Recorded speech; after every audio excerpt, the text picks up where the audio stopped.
Your love is like radiant diamonds bursting inside us. We cannot contain. Your love will surely come find us like blazing wildfires, singing your name. Oh God of mercy, sweet love of mine, I have surrendered to your design, and may this offering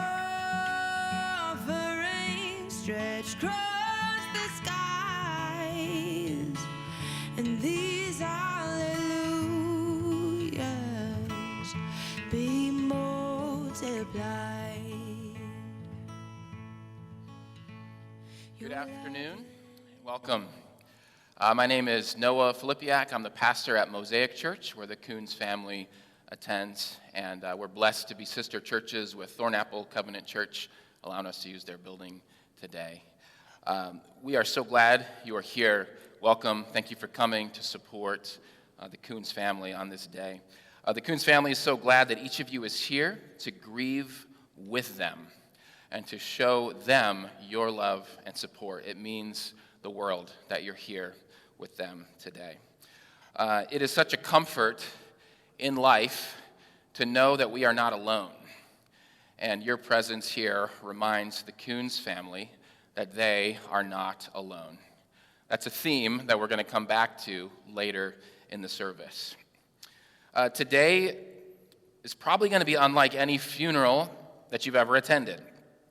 Today is a sad day of closure for the Koons family, and a day when we, their friends and family, get to show our love and support to them. There's many layers of grief today. Some in this room know all of the layers.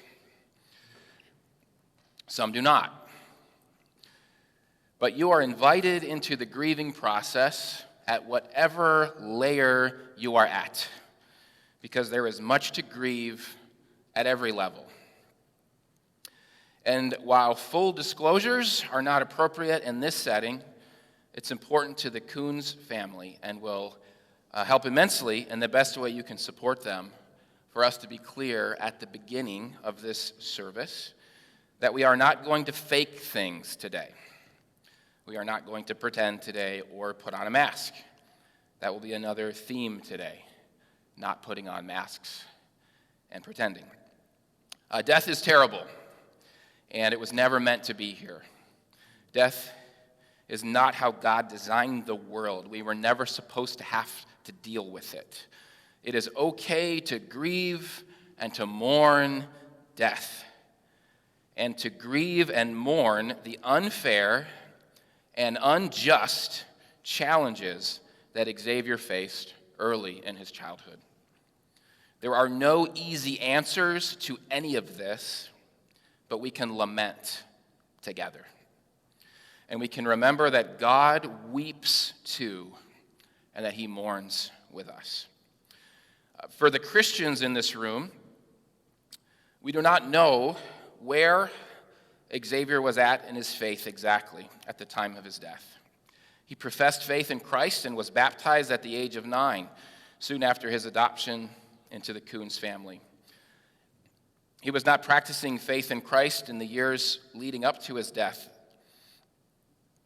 Perhaps he was trying to reestablish a relationship with God in his final months. We simply don't know. These questions are above our pay grade.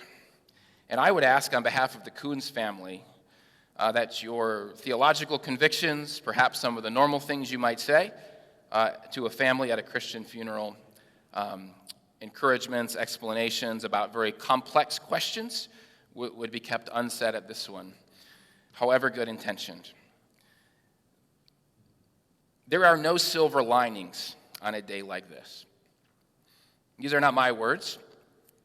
These are words from the family. That's important for us to understand, to help them in the grieving process. For us to be honest about that. Well, then, what is there to say, you might ask? Things you might be able to say to the Koons family is, we love you. We support you.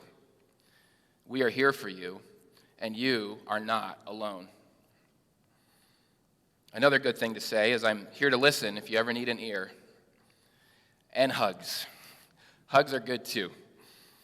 For those in this room that are not Christians or people of faith, the Koons family and myself want to offer you a warm welcome and sincere gratitude that you would come inside of a church to grieve Xavier's passing and to support the Koons family today. Whenever I'm in an unfamiliar place, it's always helpful for some things to be explained, especially on a day like today where you might wonder why we would sing through our sadness or why we would look to God at all. We look to God in a time like this not because we are ignoring the pain or the complexity or that we are looking for easy answers or explanations, but it's because God is transcendent. Because we believe that our lives on earth are not all there is to the story. Because God has seen so much pain and brokenness on this earth, and he offers a reality and a hope that transcends this brokenness.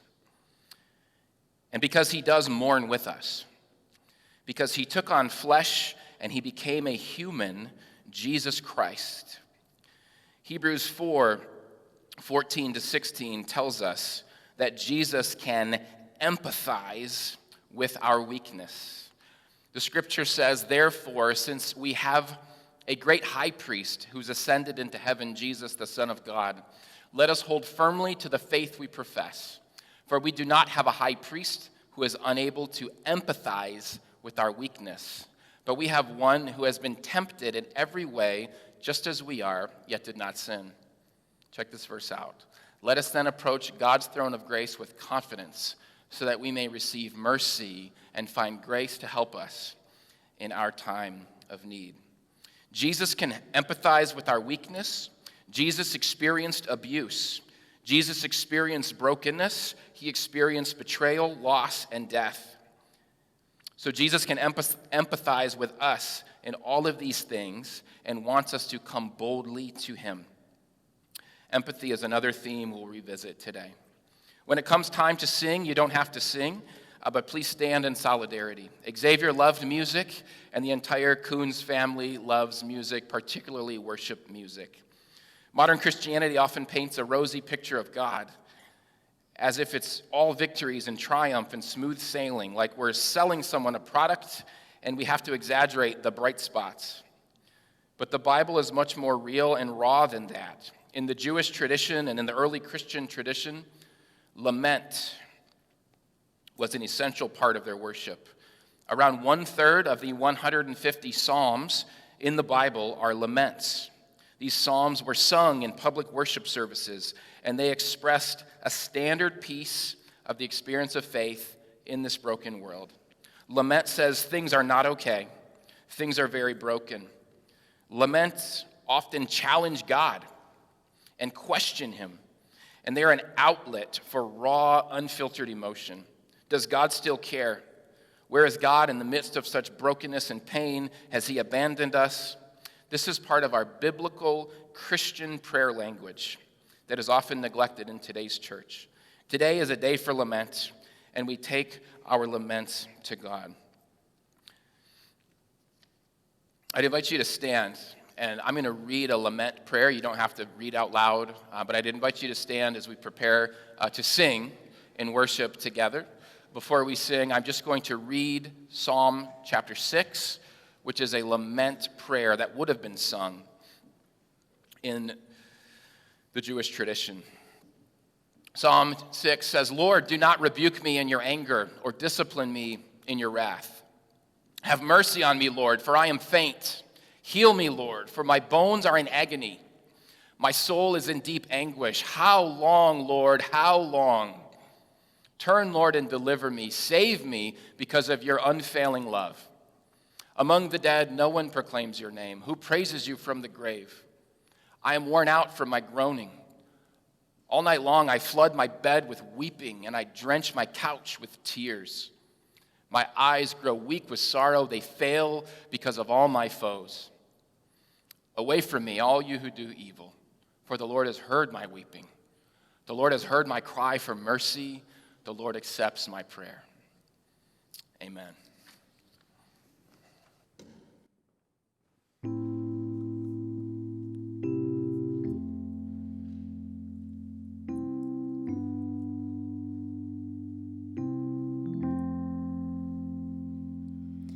Take this fainted heart, take these tainted hands,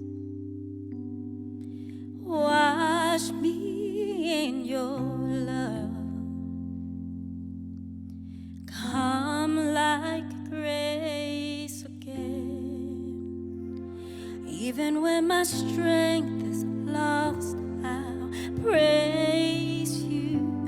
And even when I have no song, I'll praise you. Even when it's hard to find the words louder than I'll sing your praise. I will only sing your praise. Oh, I will only sing your praise.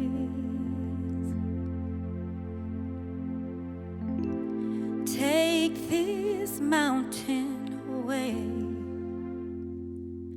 and take these ocean tears. God, hold me through the trial. Come like hope again. And even when the fight seems lost, I'll praise you. And even when it hurts like hell, I'll praise you. Even when it makes no sense to sing louder than I'll sing your praise. I will only sing your praise. I will only sing your praise.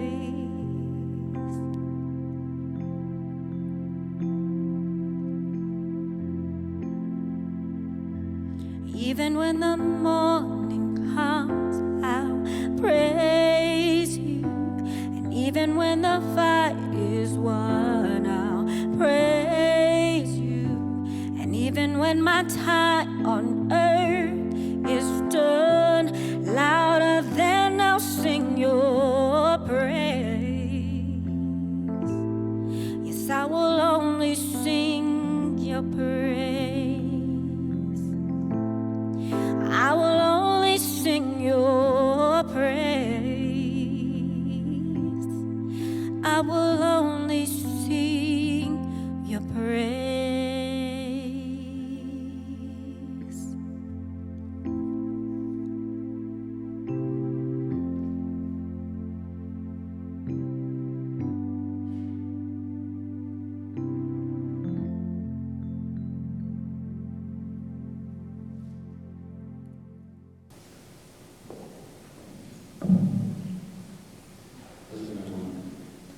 Today, I'm speaking on behalf of Xavier Koons. I wrote a letter to him. It's very important to me. And I'd like for all of you to hear it.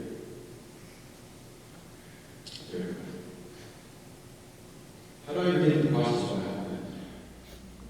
How do I start to grieve for you? A person I've held so close, but at times so far away. How do I begin to explain to anyone what you meant to me and my family? The truth is, I don't know, and I don't think anyone else knows either. In the years of friendship we had were full of moments of good, great, bad, and so much in between. Good, from the times we spent walking home from school, skateboarding, and sharing our connection. Bad, because it was difficult to separate who you were from who you were pretending to be and the challenges that you were facing. Trying to figure out the truths from the lies, but trying to make you feel comfortable enough to let down the masks that you put up. Trying to be the friend that you needed to make you feel comfortable enough to open up and be real with you one-on-one. Talk about your life now and in the past. Our friendship was hard because for a year I thought I knew who you were, but I didn't know fully what you were going through and what was going on. See, I thought I had my friend Xavier. I thought I knew his whole life story, but when everything surfaced, at times I felt betrayed. But the reality is, I still want to be there for you, besides knowing the hurt that you may have caused. You had become a part of my family, and it was hard talking to them about what happened. After what happened, I was tempted to leave our friendship, but I knew you needed a friend, and so did I. We needed each other. You had such a kind and loving soul, and we both needed the love. The stage of our friendship was difficult, but my dad's encouragement helped me get through it. He taught me many things, and here are just a few. Everyone needs a friend, to get them through the good times and the bad ones. Someone to rely on, to count on, even if everything else feels hopeless. I was taught not to give up on your friends, even when times get tough, because the effort and emotion you put in is worth it in the end. Be there for others, even if they have issues. Try to help them work it out. Become the person that they want to be. And last but not least, we are human. We make mistakes. And sometimes those mistakes hurt others. So I stood by your side, and I tried to be there for you.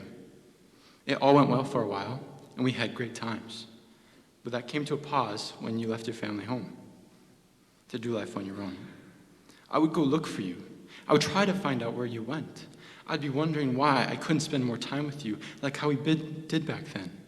Why did you move to Tennessee? The months went by and we stopped talking.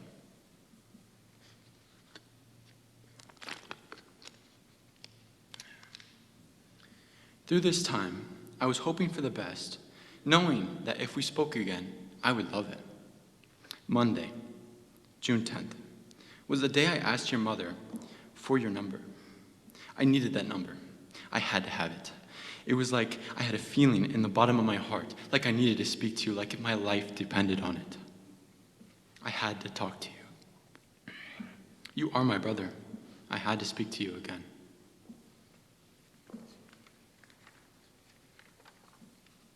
I called you. You answered. We started talking as if you never left. It felt like I had my brother back. You were back. You were back in my life. And then I lost you.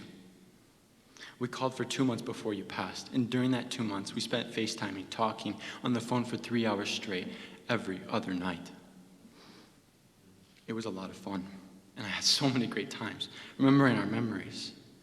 You struggled with mental health. You were fighting a battle. You were fighting every day. You were always stuck in survival mode, Xavier. Each day was a new challenge, a new fight for you. I knew you dealt with mental illness, but how bad was it? Till the day I got the phone call. I drove to your family's house to find out you had passed. When I found out you had passed, my heart, it dropped to my feet. My hands, they got sweaty. I started having a breakdown. I remember falling to my knees, crying, begging, sobbing, thinking it couldn't be true. Looking your mom in the eyes and telling her, I literally just spoke to you. I literally just called you. The other day, 2 days, I literally talked to you. All while doing this, I was shaking to the core. To this day, I still don't understand why you are gone. I still think about whether or not I'm going to get your phone call, or whether we're going to talk, or whether you're going to come home and so we can play video games and hang out and skateboard. Our last words are engraved into my mind, Xavier. I love you. I will never forget our last words.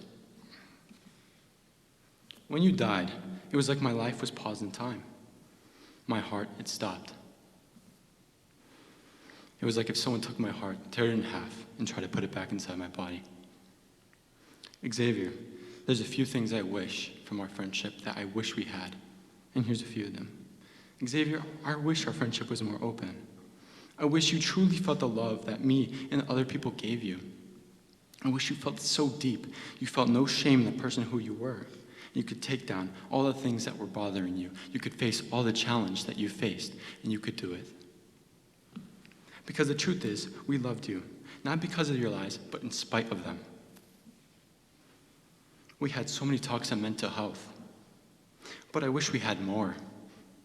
Because low-key, right now, I need them too, and now I need them more than ever. No one understood me like you. No one understood my pain. No one truly felt what I have felt like you did.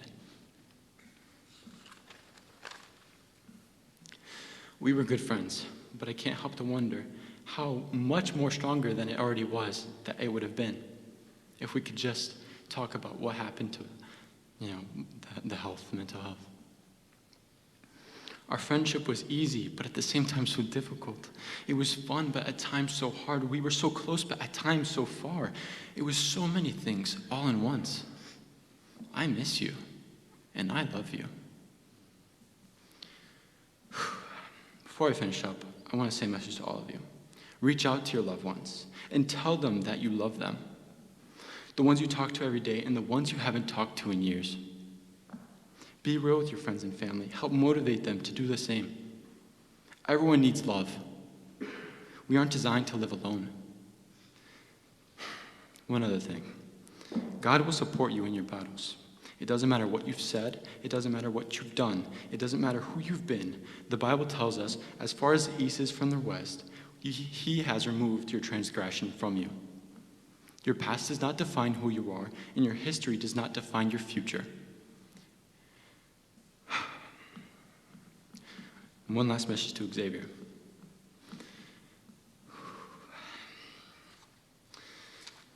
Can't wait to see you, man. I love you, and I'll see you again one day, and I miss you, man. I don't even know. Thank you.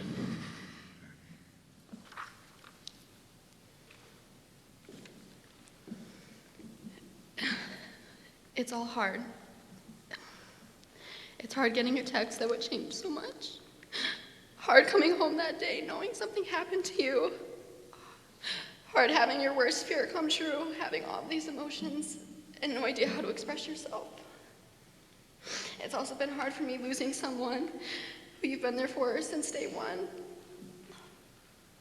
As most of you know, Xavier was my biological brother. Me and Xavier went through so much together. We got to see the happiness of getting adopted together, 3 more siblings, parents that love us, and what real love and connection looks like. We got to see so much good, but the start was not easy. The beginning of our life was full of dysfunction and mistrust, but we were there for each other. We survived together. You were the person I was there for since day one, the only thing in my life that was constant then. He was the person who was my safe space then. Having that person there that actually understood what you were going through is a feeling I can't describe. As life went on, though, Xavier hit a really difficult spot. It hit me hard when he went to jail at just 13, or when my brother was not home for family activities. I missed my brother. When he came home, though, he walked out on me and my family so many times. And every time he would come back, I would just barely put myself back together again to be there for him. It was so draining to have so much hope that you would get your brother back, but to be crushed and disappointed every single time. Each time he would leave me, it would burn me more than the last. I just wanted my brother back for good. Then around a year ago, he burned me the worst. He cut ties with my family and blocked me on everything when I did nothing wrong. The betrayal and hurt that I felt is still hard to explain. How could someone walk out so easy like it didn't matter? The one person who has been with me through everything, the person who I wanted back so badly. Each time, over the last 6 years, I continue to have a lot of resentment towards him. And I cannot speak about him because it reminded me so much of the pain. As time went on, I began to forgive him, even though the pain and betrayal was still there. Because at the end of the day, he was still my brother, and I love him. Brother, it still does not feel real that you took your life. I thought I had time. I looked forward to the day where I would be able to connect with you again and tell you everything that's been going on, to have you there by my side again, to tell you I loved you just one more time. Now, it still does not feel real that August 11th, 2023 was the last time I would hear or speak to you. And it was the last time that I would tell you I loved you. Or to think that exactly a year later, I would be standing here speaking at your funeral. To think that Michigan Adventures last year was our last trip ever as a family, and how I used to look at your picture in the living room with so much resentment and pain, and now I look at it with a different kind of pain. Your death has been hard for me to understand, hard trying to comprehend that I won't be able to speak to you again, or sit out on the steps listening to you play the guitar, but never having the heart to tell you it was a little rough.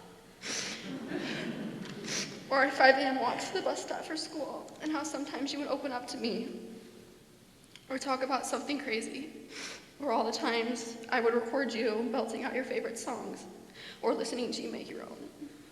Or the time me and you both skipped class so we could help each other finish homework we forgot about. Or making fun of you walk like a duck because you didn't want to crease your new Nike Forces.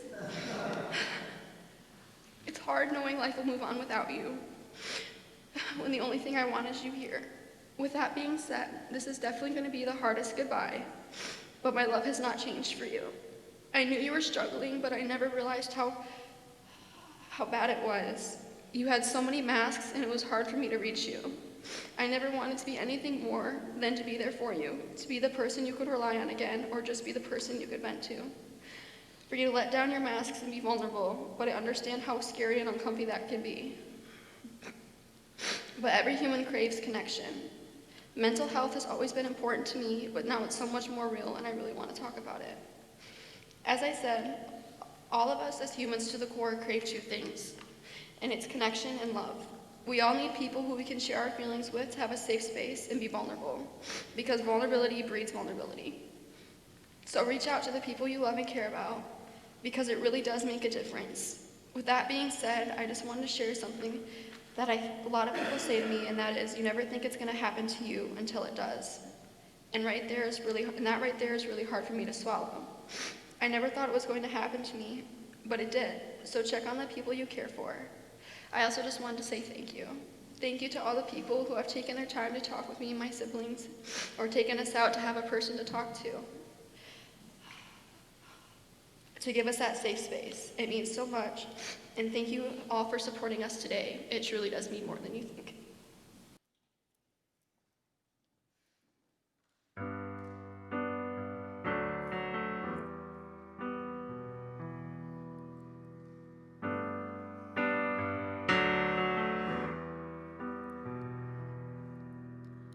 Grander earth is quake before, moved by the sound of his voice. Seas that are shaken and stirred can be calmed and broken for my regard. Through it all, my eyes are on you. Through it all, it is well.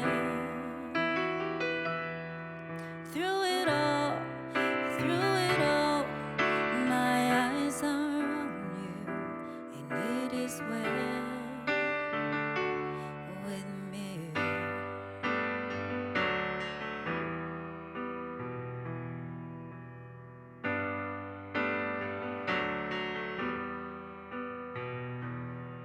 Far be it from me not to believe,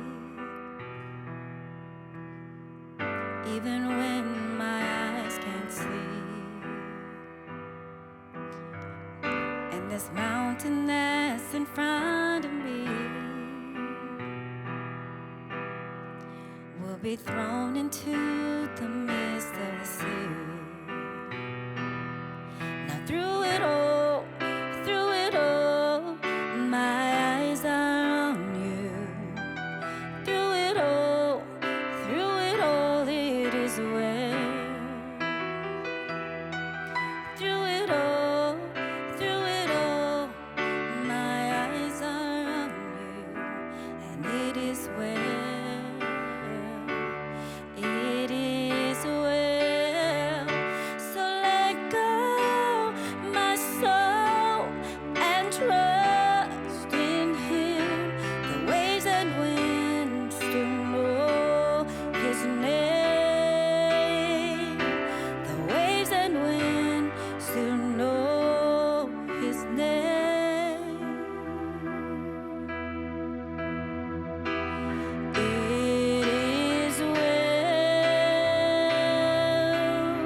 Hi, everybody.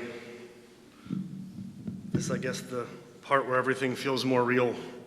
There's a level of just being able to see everybody and just, it's been great seeing you guys, and you guys have definitely surrounded us with love over the last month, but it's obviously so hard for our family. We're so thankful, and while nothing makes it better, the biggest thing that means the most is just we've never felt alone. It's endlessly hard and complex and painful grieving my son Xavier. We loved him so much, and it was so depressing that he didn't even make it to 20 years old. It's painful to survey his life of 19 years that was just an epic roller coaster. From one vantage point, I can see the huge number of people who cared and loved and helped Xavier.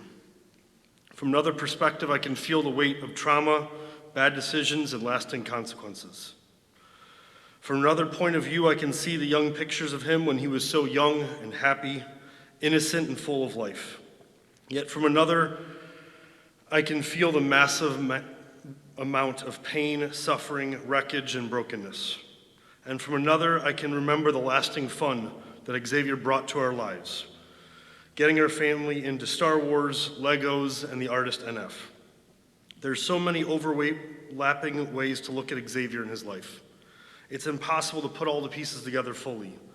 Yet it's been very helpful for me to rest in the messiness and look for the perspectives I didn't see so clearly in the past. At this point, I want to pause and explain my words, if they seem weird. I don't know what this is supposed to look like, because this is so massively different from any other funeral that I've ever been to. I know it would be normal to pretend that there's a silver lining, but there really isn't. There's just sadness. I know it's normal to say well-intentioned Christianese phrases, but that's not really helpful. I say this because it's hard to fully grieve with us without knowing the many layers of complexity and pain. I know, especially in the church, we can normally push through the mourning, grief, and lament and try to skip to joy and peace, but I don't believe that's honest or even good. In this spirit, I share my words. I hope they aren't too raw, but I hope they allow us to see, feel, and reflect on the fullness of this tragedy. It's weird to admit out loud, but it's easier for me to talk about the hard times. I think it's because we have so many layers of pain, and in many ways we've been grieving for 6 years. It's been impossibly rough of a time, and in that way, it's easier to recall the damage, abuse, and pain, or remember the struggles with juvenile, residential, or the justice system. I can retell the mountain of lies, deep betrayal, and his negative impact he had on so many. All of us adds to the more layers of pain and complexity of losing Xavier. What's extremely harder and more painful is to recall the fun moments. Seeing the joy and innocence in his eyes when he was younger. It's so painful to know that we won't be able to have another family meal, go on another family trip, enjoy fun moments as a whole family. We always hoped, given some time, that we would reconnect and enjoy the moments like we did recently on our last trip. It's really painful to connect the dots of his life more fully. It breaks my heart to feel the deeper level of empathy and compassion about how hard his life really was. Through the last month, I was able to see all this more clearly and feel that weight of his struggles. How do you calculate the impact of being removed from birth parents? How do you figure the result of being bounced around from different houses and homes that he lived in his first decade? How do you imagine his deep struggles with self-worth, security, and identity? Sure, I can rejoice in the 3-4 years where things were looking up. But it's heartbreaking to realize that by the time Xavier left juvie and Lakeside, he spent 542 days of his 5,088-day life up to that point separated from his family. 10% of his life where he didn't daily see those who loved him. 10% of his life where he felt like he had to pretend to be bigger, stronger, and tougher. 10% where he carried deep shame and lived in fear of someone finding out what he did. It's hard realizing all the crazy lies he told was his attempt at trying to find connection with others. It seemed crazy to me then, but it makes more sense now. He fundamentally believed He fundamentally believed that his true self was not deserving of love, attention, support, care, compassion, or respect. This is what breaks my heart the most. Of course he had to believe he had to lie. His life choices and circumstances almost conditioned him to think that, and it felt like nothing we could do could change it. The sad truth is that he couldn't grasp that everyone loved and cared about him, despite his lies, not because of them. This makes me think of a quote from John Lynch in a story sermon called Two Roads that Xavier and I watched together. The most meaningful line in it is, when you wear a mask, it is only your mask that receives love. This cuts me deep when I think about Xavier. While we tried to see and communicate these truths to him, I don't think I really saw how much he was attempting to protect himself with his lies. I could see how he was trying to puff himself up, but I didn't see that he believed he had to do that to survive. I can think back and remember how there were moments where he seemed to grasp the biggest lessons we tried to teach him, that his past didn't need to define him or his future. And amongst the pain and the struggle, when he had moments of hope, I believe that they were overshadowed too easily by shame and the pain when he felt alone. So many people loved Xavier and cared for him. This has been so evident in the last month. It also revealed how deeply the ruts were that he was stuck in. Deep enough that made him feel like escaping those ruts and creating new ones seemed impossible. I so wished Xavier could have held on to those moments where he felt the freedom from his past. It's obviously easy for us to communicate that and encourage him, but excessively harder for him to absorb those messages and change how he viewed himself. Xavier described this struggle in a very powerful way in a poem that he wrote called Dear Anxiety. It's written to the fears that limited him to be who he really wanted to be. Dear Anxiety, if I stumble, if I fall, if I ever lose it all, I know that you will always come when I call. When I feel alone, you are there. When I feel like I am without a home, you are there. When people ask me if I'm okay, I want to drop to my knees and pray that they will see your presence consuming me every day. When I had joy or felt like I could stand on my own, you pulled me aside and reminded me of why I'm alone. Telling me I'd never be enough for others when their times were tough.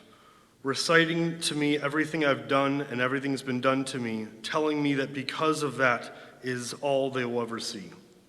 Faking it until I make it is what you say I'm doing, because it's the Lord that you don't want me pursuing. I was pacing laps around a table thinking about my life, and a friend asked me how I feel. Then you hold me tight and took me to the floor because you made me scared of being real. Everything you are is wrong. I pushed my friends away while you take my hand and drag me through yet another rainy day. You just wouldn't go away. You feed me my past like a mother feeds her child. All the memories of regret just keep getting piled. All I wanted was love, so why do you get in the way and say that you're enough? Yes, my life was tough, I already knew that, but I give all the credit to you because nothing you ever said was genuinely true. Your words are buzzing in my head like a bug stuck in my ear. Dear Anxiety, you are the reason I have so much to fear. This is where I want to pause and reflect on Xavier's words. All of us struggle with fear, anxiety, guilt, shame, mistakes of past or current insecurities. These things can make us feel alone, like we couldn't tell anyone our most painful or darkest thoughts or feelings. While this is understandable, I hope this can all serve as a reminder of how important vulnerability and connection really is. We were designed for community, always needing connection. To be fully known, to be truly loved, this can all feel awkward, but it's so much easier to put on a mask. In a way, it's harder to share what's really going on in our lives, but it's so needed. I think it's easy to share our struggles. It's easy to think that sharing our struggles is a weakness, but that's a lie. It takes real courage to be real. That's true strength. This can be done with counselors, trusted friends, close family, or even a new friend. We need people where we can fully let our guards down and be unfiltered. When we walk in vulnerability, we not only bring light to what the darkness that is trapped in ourselves, but it motivates others to share as well. This vulnerability is contagious. It drives deep connection and motivates us to walk in freedom and be our true selves. Our masks that might pretend to protect us from our past pains, but they block ourselves of being fully known, respected, and loved. This is the core of what it means to reflect on Xavier, his life, and his struggles. I'm so very thankful for everyone here that we can grieve together with you. Lastly, I want to share a video of encapsulating Xavier's life. It's to the song Miss the Days by NF, an artist that Xavier and our family loved.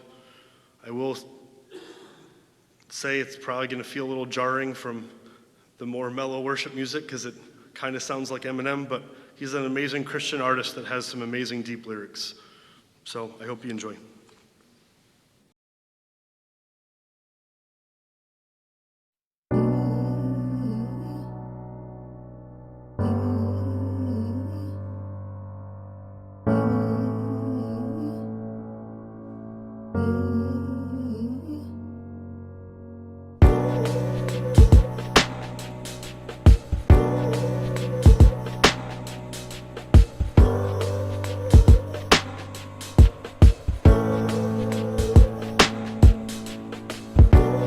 I miss the days when I had a smile on my face and wasn't so caught up in all of the small things. Wasn't so adamant that I could handle everything alone. It wasn't so cautious and always exhausted, and actually listen to things that my heart said. Riding my bike, it's riding my bike. Not overthinking my life. Not always wondering if I'm a likable person or someone that nobody likes. Not always stressing about money or losing my job or scared I ain't making a flight. Not always going to bed every night with this knot in my stomach that never unwinds. What happened to me? Yeah, what happened to me? When did I start to believe I wasn't worth it and question my purpose to breathe? Wondering who I should be. Happiness out of my reach. Scared to get back on my feet. Need to get rid of what's detrimental, but it's hard to let go when the thing that hurt you help you get to your dreams. See, I miss the days when I wasn't so faded. Love wasn't always invasive. I could embrace it. Just innocent waiting. Not always living in anguish. When did I break it? Become overtaken. What was the moment I caved and gave away all of my faith and made a replacement? I miss the days when I miss the smiles we had when we were young. I miss the memories of feeling love. I miss us running underneath the sun, staring out the window when the rain would come. I miss the smiles we had when we were kids, yeah. I feel like life was so much simpler then, yeah. When we had joy and we were innocent. I give it all to feel that way again. Give me my mind back, yeah. Give me my mind back. The one that told me I was worth something when I fall flat, yeah, fall flat. The one that told me I was worth something when I'm off track. Back when my imagination wasn't in the cage and it was free to run fast, yeah. Give me my mind back, yeah. Give me my mind back. Before it was hijacked and wasn't described as a place of limitation, always indicating I can't handle everything from my past. Handed anything it dissects till I'm depressed. I know I'm blessed, but I'm cursed too. Take me back when I was happy, but I wasn't acting. Vulnerable, but didn't see it like some kind of weakness or a thing that's unattractive. Had emotion, but I learned to mask it. Didn't know what I was running after. Didn't know the older I would grow, the more I lose control and take another baggage. It's really sad when everything you thought was stable crashes. Everything you thought would take the sadness really only made it deeper, got me off the deep end asking, will we ever feel like we imagined? Will we ever feel like we adapted? Will we ever feel like we did back then? Just take me back when I miss the smiles we had when we were young. I miss the memories of feeling love. I miss us running underneath the sun, staring out the window when the rain would come. I miss the smiles we had when we were kids, yeah. I feel like life was so much simpler then, yeah. When we had joy and we were innocent. I give it all to feel that way again.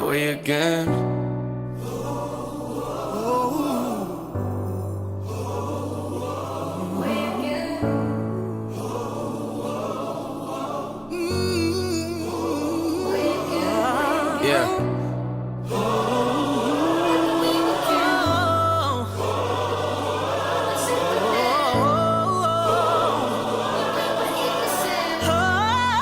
Yeah.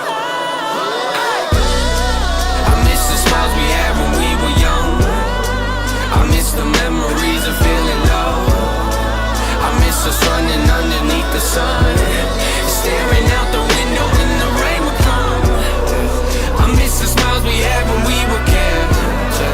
I feel like life was so much simpler then, when we had joy and we were innocent. I'd give it all to feel that way again,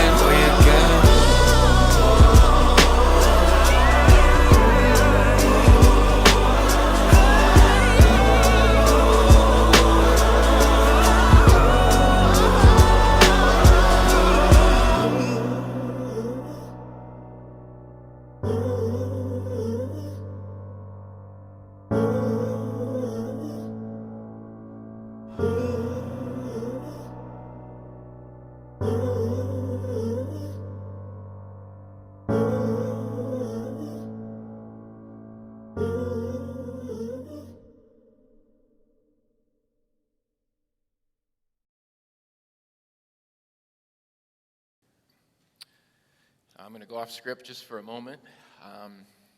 Holly, Daniel, you are amazing parents. And Koons family, you are an amazing family. Brandon, you're an amazing friend. Okay.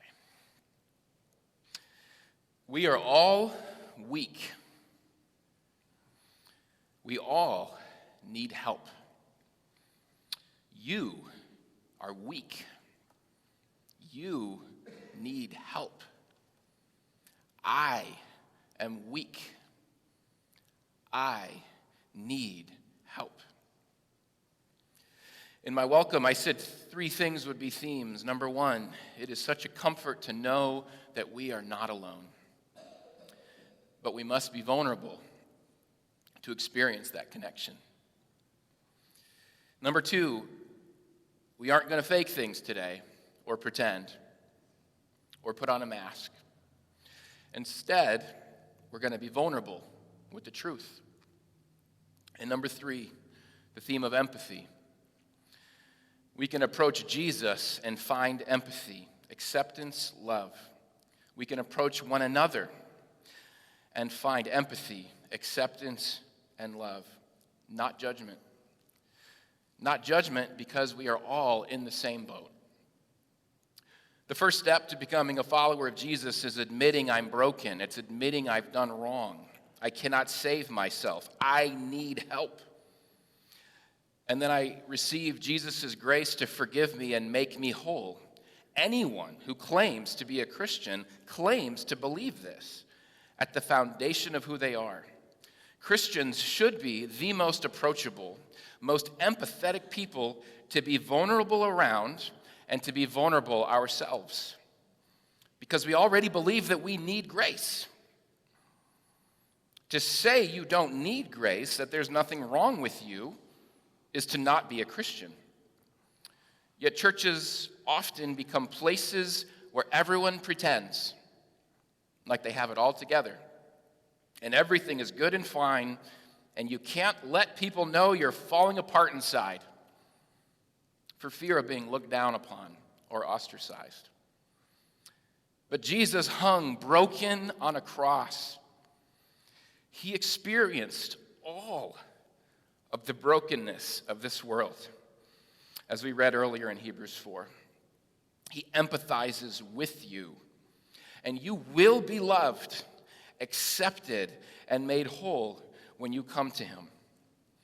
The church should be this type of place too.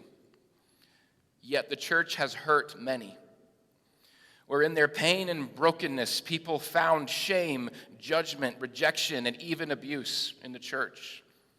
We lament this and declare, this also is not the way it was intended to be. For those of you in this room that have been hurt in this way by the church, I corporately ask for your forgiveness.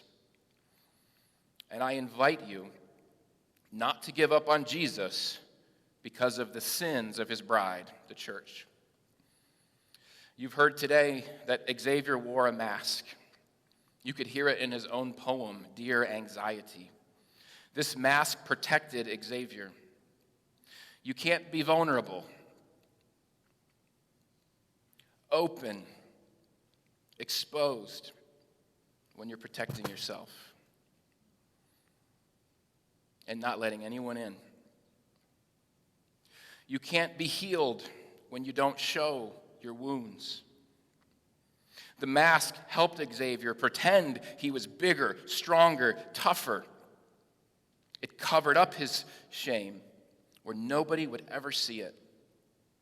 It made it look like he wasn't weak. Daniel shared how Xavier fundamentally believed that his true self was not deserving of love, attention, support, care, compassion, or respect. So he used the mask to survive.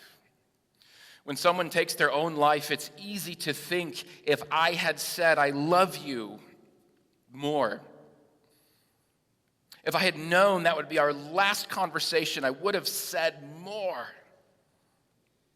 I would have done more, as if it's your fault. To the Koons family, Daniel, Holly, Jalen, Emma, Isaiah, Yasmin, and Emma. It is not your fault. Brandon, it is not your fault. You did everything possible to show Xavier you loved him. And you can hear in his Dear Anxiety poem that he desired to receive that love, but he was imprisoned inside of his own brokenness and the brokenness that this world unjustly forced upon him. And I believe a part of him did receive that love and God's love. Those were not wasted efforts. I firmly believe that. The Koons family wants this to be a day of redemption, meaning good will come from our time today, that we in this room will make changes in our lives as a result of today. That today would be a sobering day where those of us in this room who are wearing masks would take them off. For you to hear that you are loved by God, by the Koons family, by me, by Mosaic Church, by your friends and family. You are loved. And we are all broken, not just you. We have all done things we are ashamed of and regret. We are all in the same boat, and we all need help, and it is okay to ask for help. It is okay to get help for your mental health. It is okay to reach out to a friend. It is okay to reach out to a church. You don't have to do it alone.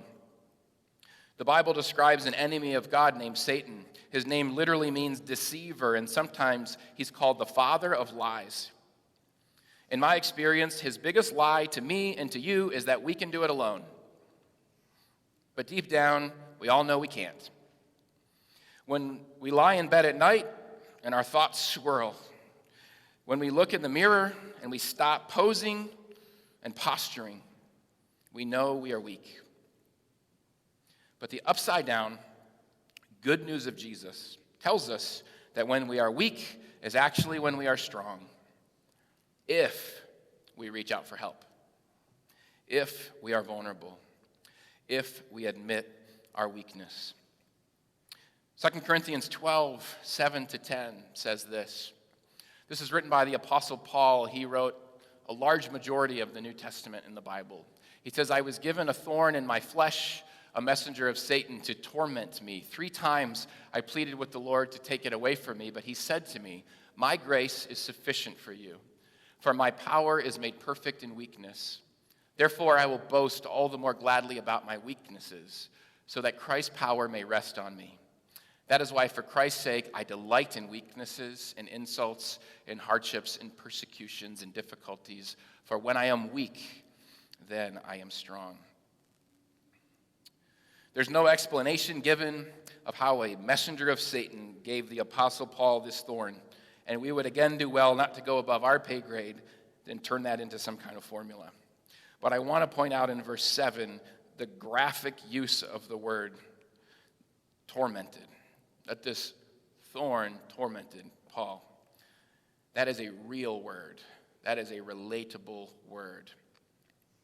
There's a false teaching in the church about prayer that if you pray with the right formula, if you have enough faith, if you go to church enough, if you're a good enough Christian, if you give enough money to the church, if you eliminate all sin from your life, then God will answer your prayer. Then what Paul describes as torment will stop. But God does not answer this prayer for the Apostle Paul, who wrote half the New Testament, after pleading with God 3 times, another very graphic, relatable word. We have this natural desire that if our circumstances change, then we will be satisfied. It makes sense. If my circumstances change, then I will be content. Then I will have peace. And we pray that way. God, change my circumstance so I can have peace. But it doesn't work. Because if that circumstance changes, there's always what? Another circumstance that comes along. But even worse, this just becomes our God, the God of better circumstances. And we make this demand of God, change the circumstance or else. As if we did not live in a broken, fallen world that is not supposed to be this way. Jesus' answer to Paul, in verse 9, he says, "My grace is sufficient for you. My grace is what you need. My grace will nourish you and satisfy you. My grace is the transcendent treasure that rises above the brokenness of this world and will be your strength, your path through this world." And here with Paul's thorn, you know what Jesus tells him? My grace is all you're getting. Jesus goes on to say, "For my power is made perfect in weakness." Because when you admit, whether you admit you are weak or not, you are weak. Whether you admit you are weak or not, you are weak. You can be weak and admit it, or you can be weak and wear a mask. That's it. The only difference is if you try to save yourself with your weakness, when you fake it as strength, you deprive and impoverish yourself of the power of help. That's the power of Jesus to help you, the power of others to help you. These are the greatest riches in the world that we deprive ourselves of when we fake it like we aren't weak. So Paul gets this gift from Jesus, his grace, his help in his weakness, and he runs with it. He says, well, then I will boast in my weakness. We normally boast in our strengths, don't we? But if I get help from Jesus because I'm weak, then I'm boasting in my weakness, because it means I will get more of Jesus' strength, more of Jesus' power. The weaker I realize I am, the more love, acceptance, connection, healing, value I will experience in Jesus. And he ends by saying, I delight in weakness, for when I am weak, I am strong. Now you may say, I don't want to be weak. Neither do I. But we are. I also don't want it to snow this winter. And I don't want it to be cloudy. But guess what? We live in Michigan. Okay? We are people of weakness. We are a Christian faith that is based on weakness. Weakness is the entry door to our saving faith in Jesus. And it is the entry door to every growth opportunity available to us in life. It's the entry door, weakness, admitting weakness, to breaking free from addiction, to overcoming violent anger, to overcoming temptations, to overcoming hate and resentment, to getting help with anxiety and depression, to find comfort and support in our insecurities. And it begins with being vulnerable. We want to change the narrative around being vulnerable today. It is normal to be weak. Let's make it normal to be vulnerable about our weaknesses. As has been said from the stage already, let's let vulnerability breed more vulnerability. Let's make it contagious. If I see you take off your mask, maybe I'll take mine off too. Because I'll see that it really is safe, that grace really is real, and that it really is better.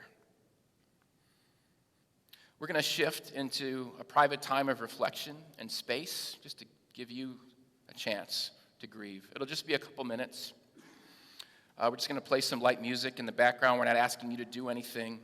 We'd actually ask you to stay in your seats. And we want to give you a chance to process through your grief. We're almost done in our service. We want to give you a chance to mourn with those who mourn. We want to give you a chance to pray if you'd like to pray silently. We've done a lot of talking from the stage, and we want to give you some time to process. After a few minutes of Bruce playing, LaRonda and Bruce will come up and lead us in one final worship song. So just take these few minutes to reflect and mourn as you need to.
I'll invite you to stand as we sing our final worship song.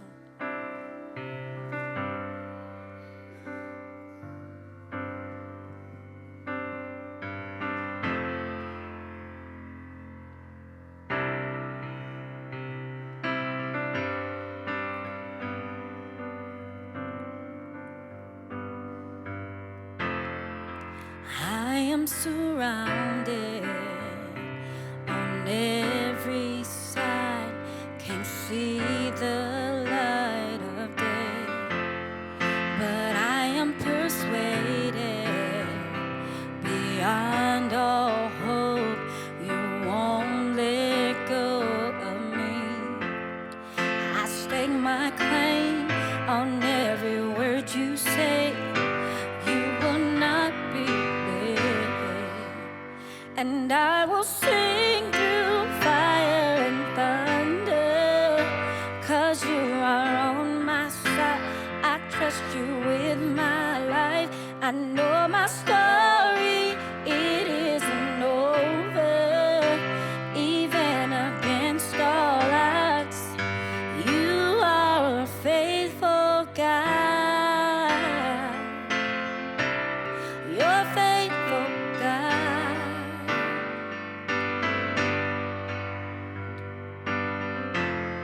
The darkest of weather, though I can't see, I still believe you're good. So I'm moving forward through crashing waves. I know I'm safe with you. You hold my life, you hear my cry with every breath inside. And I will sing through fire and thunder, 'cause you are on my side. I trust you with my life. I know my story, it isn't over.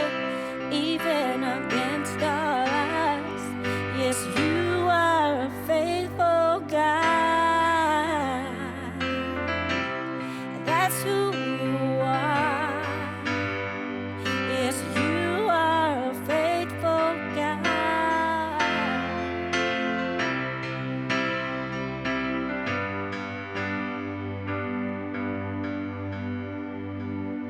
I am convinced that your promises will hold together, and I will dwell in the hope of your love forever.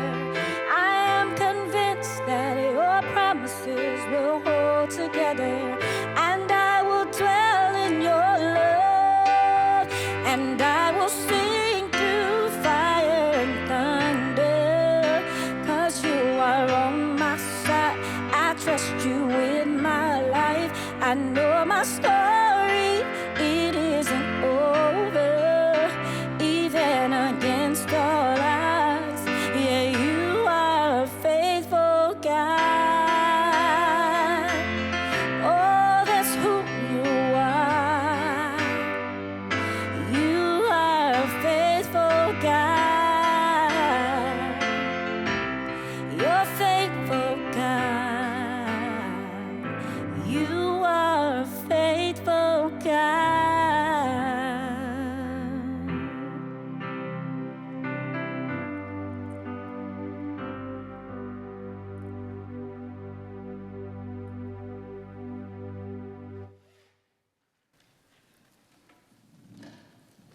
You can remain standing. I just want to send you out with Jesus' words in Matthew 11:28 to 30. They'll be on the screen, I think. They may not be on the screen, but I will read them to you.